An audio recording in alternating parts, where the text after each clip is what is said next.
மிதுன ராசி அன்பர்களே, ஏப்ரல் மாதம் என்ன பலன் எப்படி இருக்க போகுது அப்படின்னு பார்க்கும் பொழுது, உங்கள் ராசிநாதன் என்று சொல்லக்கூடிய புதன் பகவான் 9ஆம் இடம் என்று சொல்லக்கூடிய பாக்கியஸ்தானத்தில் இருக்கார். அதாவது நீங்கள் போய் பாக்கியஸ்தானத்தில் உட்கார்ந்துருக்கீங்க. அப்போ பாக்கியத்தை வரவழைப்பதற்குண்டான அனைத்து முயற்சிகளும் எடுப்பீர்கள். அதுவும் குருவின் பார்வையில் புதன் இருக்கு. அப்போ புதன் நல்லா இருக்கார். லக்னாதிபதி ராசி அதிபதி நல்லா இருக்கு. குரு அதாவது ஒரு நல்லவர், ஒரு சுப கிரகம் உங்கள் ராசியிலேயே உட்கார்ந்துருக்கார். அப்போது நிச்சயமாக இந்த மாதம் நல்லதைத்தான் உங்களுக்கு நடத்த போகிறது அப்படின்னு எடுத்துக்கலாம்.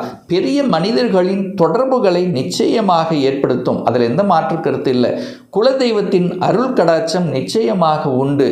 பெரிய மனிதர்களின் தொடர்பால் தொழில் ரீதியில் அல்லது வேலை ரீதியில் அல்லது வேறு ஏதாவது ஒரு ரூபத்தில் உங்களுக்கு நல்லவைகள் நல்ல அனுகூல மேன்மைகளை கொடுக்கக்கூடிய அமைப்பு இருக்குது.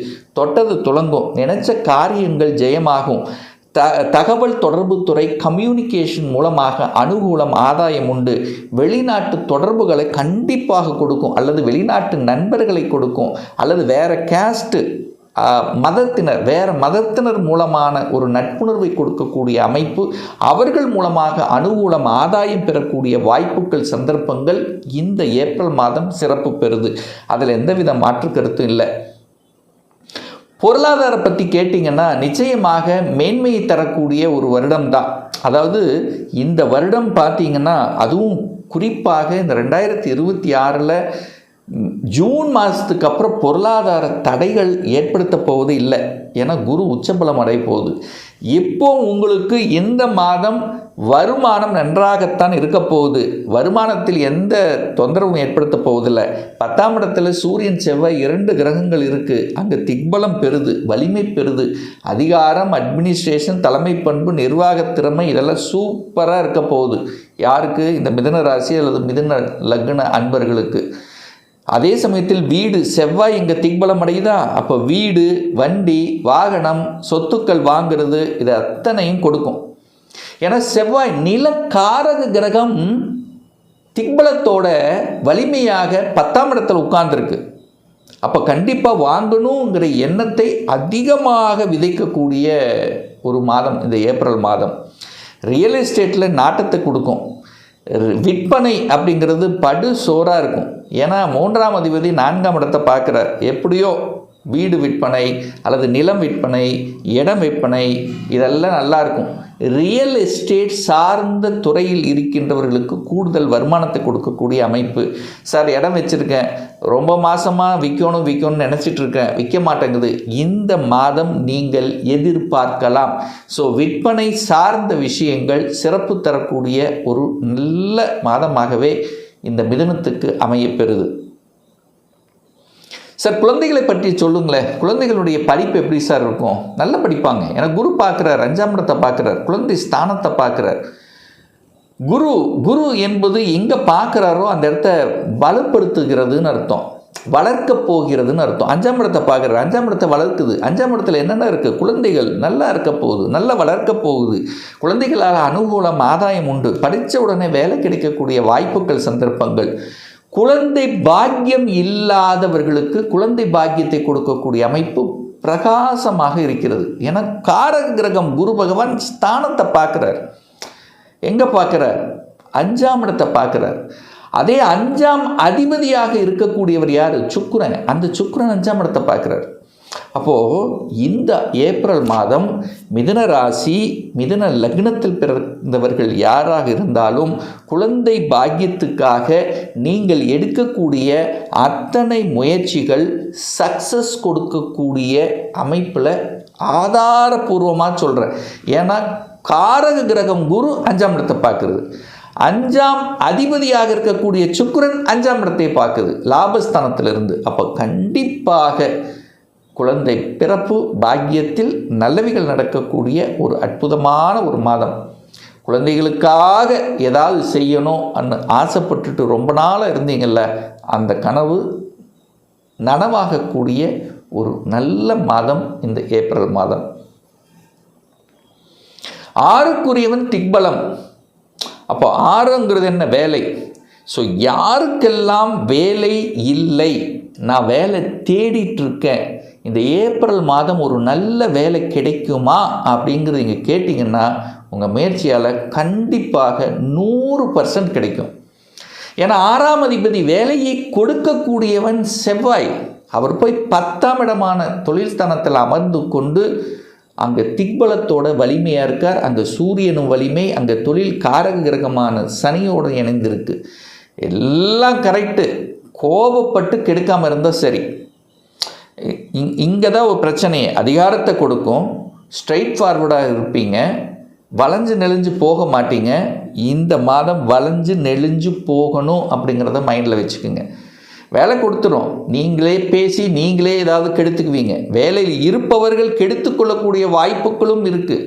ஏன்னா சூரியன் செவ்வாய் 2 அதிகார கிரகங்கள். டக்குன்னு கோபம் வந்துடும். அந்த அந்த அந்த ஒரு ஈகோ தன்மையில் அப்படியே வெளிப்பட்டுரும். அப்போது கோபப்படக்கூடாது, வளைஞ்சு நெளிஞ்சு அதுக்கு தகுந்த மாதிரி செயல்படணுங்கிறத ஞாபகத்தில் வச்சுக்கோங்க. இந்த மிதுனத்துக்கு அதிகார, அட்மினிஸ்ட்ரேஷன், தலைமை பண்பு இதெல்லாம் கொடுக்கும். ப்ரமோஷன் கொடுக்குமா? கண்டிப்பாக கொடுக்கும். எதிர்பார்க்கலாமா? 100% எதிர்பார்க்கலாம். சார், திருமணம் சார்ந்த விஷயங்கள் எப்படி சார் இருக்கும் இந்த மாதம்? 7ஆம் இடத்தை குரு பார்க்குறார். 7ஆம் அதிபதியாக இருக்கக்கூடிய குரு பகவான் 7ஆம் இடத்தையே பார்ப்பது நல்லது. போன மாதம் சார் வக்ரமாக இருந்தார் அல்லவா குரு. இது வரைக்கும் ஒரு கடந்த 3-4 மாதங்களாக வக்ரன் தன்மையில் இருந்தார். அப்போ தான் நினச்சது அது ஒன்று நடக்கிறது. ஏதோ ஒரு வகையில் குழப்பங்கள், வரன் வந்து இருக்கும், ஆனால் ஏதோ ஒரு வகையில் செட் ஆகாமல் இருந்திருக்கும். இந்த மாதிரியான இருந்த விஷயங்கள் இப்போ அப்படியே இந்த ஏப்ரல் மாதம் சக்ஸஸ் கொடுக்கும். திருமணம் நிச்சயிக்கப்படும், திருமணம் முடிவாகும். நிறைய மிதுன ராசி என்பவர்கள் திருமணம், ஏற்கனவே கணவன் மனைவிக்குள்ள ஒரு பிரச்சனை இருந்தது, அதெல்லாம் தீர்க்கக்கூடிய அமைப்பு. கணவன் மனைவிக்குள்ளே அந்யோன்யம் பெறக்கூடிய ஒரு நல்ல மாதம். கணவன் மூலமாக அல்லது மனைவியின் மூலமாக சொத்துக்கள், வேலை, ஏதாவது ஒரு நல்லவைகள் நடக்கக்கூடிய அமைப்பு இருக்குது. 2 பேரும் சேர்ந்து ஒரு தொழில் ஆரம்பிக்கலாங்கிற எண்ணங்களை கொடுக்கக்கூடிய ஒரு மாதமும் இந்த ஏப்ரல் மாதம் தான். கூட்டு தொழிலில் இருந்து வந்த பிரச்சனைகள் விலகக்கூடிய ஒரு மாதம். கூட்டாளிகளால் இருந்து வந்த சங்கடங்கள் விலகக்கூடிய ஒரு மாதம். 7ஆம் இடம் சமூகம், சமூக பார்வை கிடைக்கும். சமூகத்தின் மூலமாக நல்லவைகள், ஒரு பெயர் புகழ் கிடைப்பதற்கு ஏதாவது ஒரு காரியம் செய்வீங்க. ஒரு சமூகத்துக்கு ஒரு நல்லவைகள் செய்யணுங்கிற எண்ணங்களை கொடுக்கக்கூடிய அமைப்பு இந்த காலகட்டம், இந்த ஏப்ரல் மாதம் நிச்சயமாக உண்டு. புதன் ராகு சேர்ந்திருக்கான். வெளியூர், வெளி மாநிலம், தூர. 9ஆம் இடம் என்பது தூரத்தை குறிக்கக்கூடிய இடம். 3ஆம் இடம் என்பது சிறு தூரம். 9ஆம் இடமும் தூரம். அங்கே ராகு வேறு இருக்கார். அப்போ கண்டிப்பாக வெளி மாநிலம், வெளியூர் தொடர்பு கிடைத்தே தீரும். இதில் மாற்று கருத்து இல்லை. அது குருவின் பார்வையில் இருக்கக்கூடிய ராகு வெளிநாடு, வெளி மாநிலம், அந்நிய தேசத்தின் மூலமாக நன்மையை தரக்கூடிய அமைப்பு. ஏற்றுமதி, இறக்குமதி, ஏதாவது ஒன்று. புத்தி அறிவு, புதன் ராகு கம்யூனிகேஷன் மூலமாக நல்லவைகள் நடக்கக்கூடிய உங்கள் பேச்சு அறிவு தான் மூலதனம்.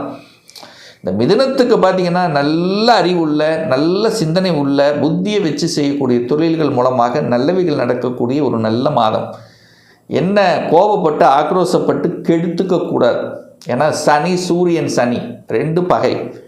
அங்கே பாருங்கள், சனி செவ்வாய் இதெல்லாம் சேரும்போது என்ன ஆகுன்னா, கொடுக்குற மாதிரி கொடுத்து கோபத்தை எதையாவது பண்ணி கெடுத்துடக்கூடாது. நீங்கள் கெடுத்திருக்கக்கூடாது அப்படிங்கிறத மட்டும் மைண்டில் வச்சுக்கோங்க. சுக்கிரன் 11ஆம் இடத்தில் இருக்கார், லாபஸ்தானத்தில் இருக்குது. சுக்கிரன் அப்படிங்கிறது சொகுசு, வண்டி வாகனம், அசையும் அசையா சொத்துக்கள், இன்வெஸ்ட் பண்ணுறது, சந்தோஷத்தை தரக்கூடிய நிகழ்வுகளில் கலந்துக்கிறது, இதெல்லாமே நல்லா இருக்குது. சுக்கிரன் நல்லா இருக்குது. சுக்கிரன் பார்த்திங்கன்னா இந்த மாதம் ரிஷபத்துக்கு செல்லுது. அதாவது 19ஆம் தேதி, ஏப்ரல் மாதம் 19ஆம் தேதி ஆட்சி பலம் அடைந்து வலுப்பெறப் போகிறது சுக்கிரன்.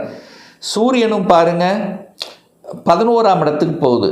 அப்போ இந்த மாதம் அரசு, அதிகாரம், அரசியல்வாதிகள் எல்லாத்துக்கும் நன்மை தரக்கூடிய ஒரு நல்ல மாதமாகவே இந்த மிதுன ராசி என்பவர்களுக்கு அமையப்போகுது.